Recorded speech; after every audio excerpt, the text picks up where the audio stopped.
Yaga. Weezy. Sheezy. Are you gonna dance you? If I show you my money, are you gonna dance you? If I show you the way, are you gonna dance you? Moi je m'appelle Abdou Karim Seck, je suis l'entraîneur de l'équipe nationale de judo depuis 3 ans maintenant. En début d'année, on m'a confié les 2 équipes, mais après on se les partagé avec un de mes jeunes frères qui a pris les filles, moi je reste chez les garçons. Bonjour, moi c'est Maître Cheikh Sadibou Ndiaye, je suis l'entraîneur de l'équipe nationale des filles. En fait, avant j'étais avec les juniors, mais depuis qu'on m'a appelé, je suis maintenant avec les seniors dames.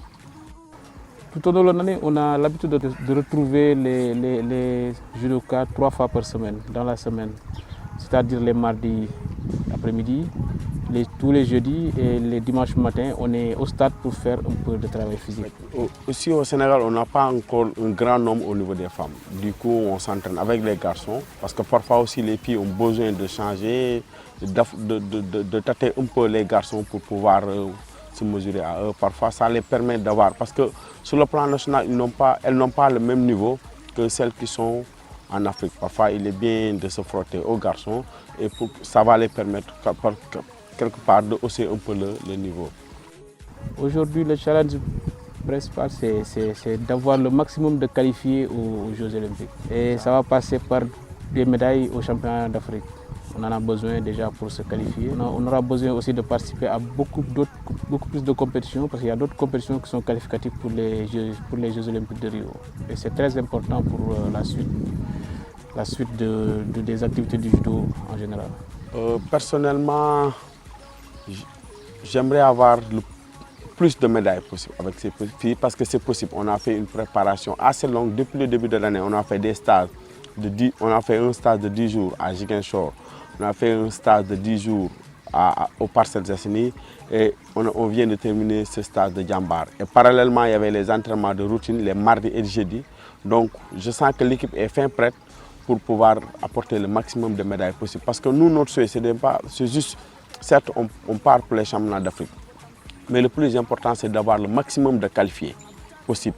Et pour être qualifié, il faut être médaillé pour éventuellement avoir le maximum de points possible. Parce que les championnats d'Afrique nous permettent de gagner des points.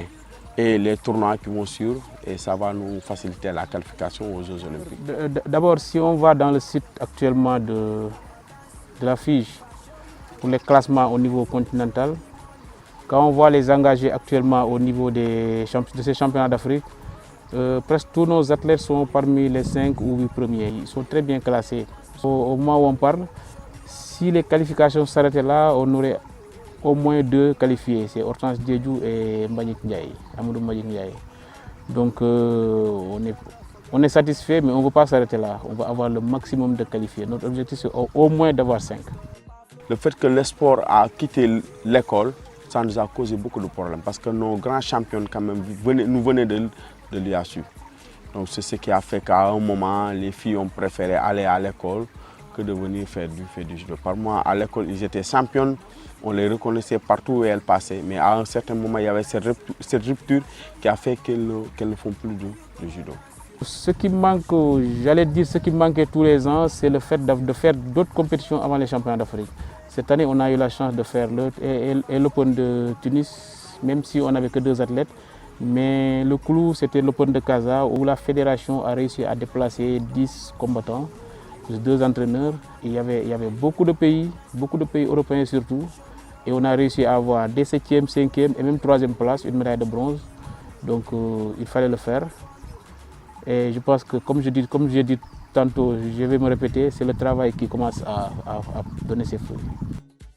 La discipline d'abord, il y a la persévérance, il y a le mental, il y a la courage, il y a le courage, il y a beaucoup de choses qu'ils ont gagnées avec le judo. Parce que nous au judo, qu'est-ce qu'on dit? En fait, il y a le judo de compétition et le judo en tant qu'art martial. Nous on dit aux gens, confiez-nous vos enfants. Certes, on va vous les rendre peut-être champions, mais c'est sûr qu'ils vont devenir des hommes dans la vie, avec beaucoup de valeur. On est avec une fédération jeune qui est en train de faire beaucoup d'efforts pour nous mettre à l'aise. Vous savez que nous sommes à Djambar. Et Djambar n'est pas donné à n'importe qui, les locaux. En fait, aussi on en profite pour remercier CRSEC qui a mis à notre disposition ce cadre, ce magnifique cadre que nous judokas, on n'avait pas avant. Et que ça, depuis des années, depuis des jours, ça fait encore beaucoup de bruit au niveau national. Chaque fois on nous appelle, il paraît que vous êtes à Djambar, il paraît que vous êtes dans de meilleures conditions. En fait, si on avait ces moyens avant, on allait créer beaucoup plus de champions. Parce que les champions, ce n'est pas l'équipe nationale qui crée les champions, c'est les clubs. Mais nous, on raffine, on règle les détails pour former ces champions. Maintenant, on demande au ministère de nous appuyer, à l'État d'une manière générale, d'appuyer la fédération de judo qui est une fédération jeune, qui est délégataire de pouvoir, donc l'État qui est délégataire de pouvoir, donc l'État doit davantage nous appuyer, nous aider dans les déplacements, parce qu'on a beau faire les entraînements, mais si on ne participe pas au tournoi, notre chance de qualification seront minimes. Donc moi je vais profiter de cette occasion pour lancer un appel. Un appel à l'endroit des autorités sénégalaises. J'entends des fois les gens parler d'autres médailles olympiques après Amadou Diaba. C'est vraiment dommage qu'on a une seule médaille olympique depuis le temps, vu la valeur des sportifs sénégalais. Mais ce qui fait ça pour moi, tant qu'on n'a pas, et je pèse bien mes mots, un centre de sportifs de haut niveau au Sénégal, on peut toujours y croire, mais moi je n'y crois pas personnellement. Je le dis par expérience, j'ai fait 17 ans de carrière internationale, j'ai parcouru le monde, je suis allé partout, à peu près un peu partout à cause du sport. Mais d'après mon expérience, aller en Europe c'est bien, mais en Europe on y va pour compléter. Tant qu'on n'a pas un centre d'entraînement de haut niveau ici au Sénégal, on n'aura pas de médaille olympique. On peut avoir des champions d'Afrique, on peut avoir tout ce qu'on veut avec beaucoup de volonté. Mais le sport, c'est un travail de longue haleine et ça doit commencer très tôt.